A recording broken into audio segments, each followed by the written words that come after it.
बहुत समय पहले की बात है। एक नदी के किनारे एक सुंदर सा गांव बसा हुआ था। इस गांव के लोग खेती बाड़ी करते थे और नदी उनके लिए जल का मुख्य स्रोत थी। नदी के किनारे बसे होने के कारण गांव के लोग प्रतिदिन नदी से पानी भरते, अपने पशुओं को नहलाते और खेतों की सिंचाई भी उसी से करते थे।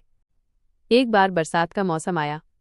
शुरुआत में बूंदाबांदी हुई, फिर देखते ही देखते कई दिनों तक लगातार मूसलधार बारिश होती रही और एक दिन नदी में भीषण बाढ़ आ गई। बाढ़ का पानी गांव के अंदर तक आ गया।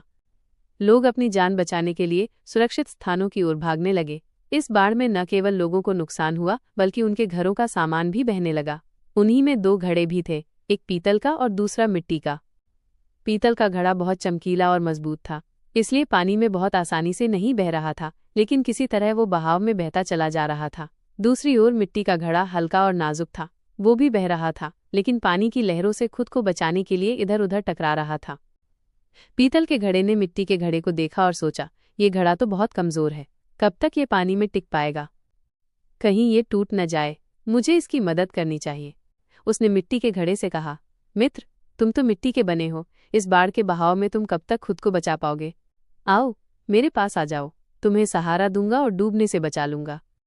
मिट्टी का घड़ा थोड़ी देर चुप रहा, फिर उसने मुस्कुराते हुए उत्तर दिया, मित्र, तुम्हारे सहायता के लिए बहुत बहुत धन्यवाद, पर तुम और मैं एक जैसे नहीं हैं। तुम मजबूत और कठोर हो, मैं नाजुक और हल्का। अगर पानी के बहाव में हम पास पास रहे और गलती से भी तुम मुझसे टकरा गए तो मैं तो चकनाचूर हो जाऊंगा, इसलिए मुझे तुमसे थोड़ी दूरी बनाकर ही बहना चाहिए। मैं अपनी तरफ से पूरी कोशिश करूंगा कि किसी तरह किनारे तक पहुंच जाऊं। इतना कहकर मिट्टी का घड़ा एक ओर बहने लगा और बहाव के अनुसार धीरे धीरे किनारे की ओर पहुंच गया। उधर पीतल का घड़ा, जो भारी था, पानी में अधिक देर तक टिक नहीं पाया। उसके भीतर पानी भरने लगा और धीरे धीरे वो डूबने लगा।